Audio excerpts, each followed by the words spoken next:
আলহামদুলিল্লাহ ফাইনালি চালু হলো মালয়েশিয়ার কলিং ভিসা। গতকালকে মালয়েশিয়ার মানব সম্পদ মন্ত্রী থেকে ঘোষণা দিয়েছেন মালয়েশিয়ার কলিং ভিসা পুনরায় আবার চালু হলো।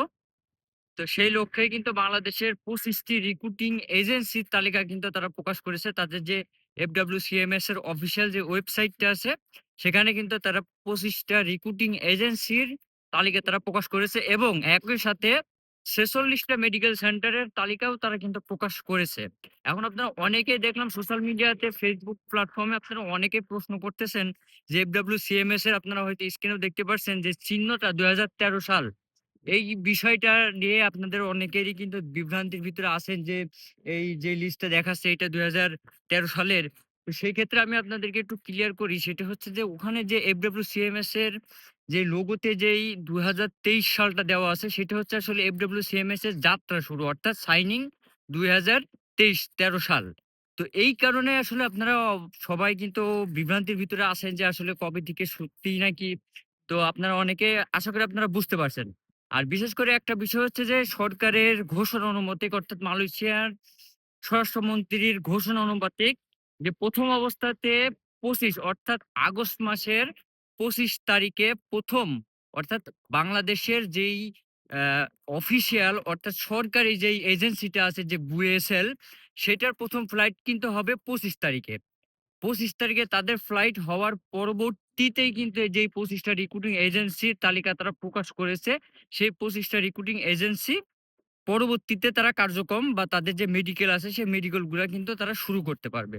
বাদবাকি তারা কিন্তু এখন পর্যন্ত ২৫ তারিখের আগ পর্যন্ত অর্থাৎ ২৫ তারিখের আগ মুহূর্ত পর্যন্ত তারা কিন্তু এই কার্যক্রম কিন্তু করতে পারবে না। এখন একটা বিষয় আপনাদের মাঝে অনেকেরই ঘুরপাক খাটতেছে যে, বাংলাদেশ এত বড় একটা দেশ, আর সেই দেশের ভিতর মাত্র ২৫ টা এজেন্সিকে যদি সুযোগ দেয় তাহলে তো অনেক ভোগান্তির সৃষ্টি হবে। এখানে একটা কথা হচ্ছে যে সরকারের অনুমোদিত এই ২৫ টি রিক্রুটিং এজেন্সি এবং এরা বাংলাদেশের যে সকল রিক্রুটিং এজেন্সি গুলো আছে যারা আসলে বিদেশে বিদেশগামীদের ভিসা প্রসেসিং করে থাকে, তারা সবাই কিন্তু আপনার এদের মাধ্যমে অর্থাৎ এদের আন্ডারেই কিন্তু আসলে ভিসা কিন্তু করতে পারবে। তবে ২০২২ এবং ২০২৩ সালের কলিং ভিসাতে যেভাবে অ্যা হাতের মাধ্যমে বা অনলাইন ব্যতীত যেভাবে আবেদন বা সমস্ত কার্যক্রমগুলো হয়েছিল, এই ২০২৬ সালের নতুন কলিং ভিসাতে অর্থাৎ চলিত মাসে আগস্টের ২৫ তারিখে যে কলিং ভিসাটা চালু হলো, এই কলিং ভিসাতে কিন্তু পুরোপুরি কার্যক্রমটাই কিন্তু হবে একদম অনলাইন ভিত্তিক। যাতে কোনো সমস্যা বা সিন্ডিকেট না হয়ে থাকে। তো আরো একটা বিষয় আমি আপনাদেরকে বলি সেটা হচ্ছে যে বর্তমানে ২০২৬ সালের নতুন কলিং ভিসাতে মালয়েশিয়াতে যদি আপনাকে আসতে হয়, তবে কিন্তু আপনার কিন্তু অ বর্তমানে অনেক প্রচুর টাকা খরচ হবে। তার কারণ হচ্ছে গতানুগতিক ২০২২-২৩ এ কিন্তু ৬ থেকে ৳৬.৫ লক্ষ লাগছে বা ৳৫ লক্ষ লাগছে। এইবার কিন্তু বর্তমানে ২৬ সালের কলিং ভিসাতে আসতে হলে আনুমানিক ৭ থেকে ৳৭.৫ লক্ষ দিয়ে কিন্তু আপনাকে মালয়েশিয়াতে আসা লাগবে। আর বর্তমানে মালয়েশিয়াতে কাজের সংকট যেমন তেমন লোকের সংকট সবচাইতে বেশি। তার কারণ আপনারা সবাই অবগত আছেন যে মালয়েশিয়াতে কিন্তু প্রচুর পরিমাণে অপারেশি দিয়েছে। আর এই অপারেশি দেওয়ার কারণেই কিন্তু মালয়েশিয়াতে অনেক কর্মী কিন্তু আসলে সংকট আছে।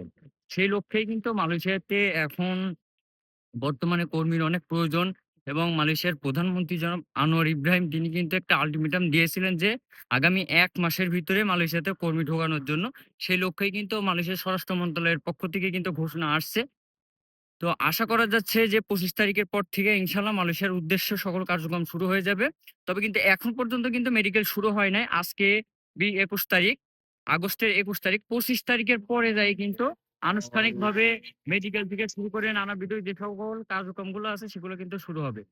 তো ব্যাস আজকে ভিডিওটা এই পর্যন্ত ছিল। যদি ভিডিওটা ভালো লেগে থাকে তো অবশ্যই চ্যানেলকে সাবস্ক্রাইব করবেন এবং পাশে আসা বেল আইকনটি প্রেস করে দিবেন। যাতে পরবর্তী মালয়েশিয়ার নিত্য নতুন আপডেট ভিডিও সবার আগে পৌঁছে যায় আপনার কাছে। সে পর্যন্ত ভালো থাকবেন, সুস্থ থাকবেন। আসসালামু আলাইকুম।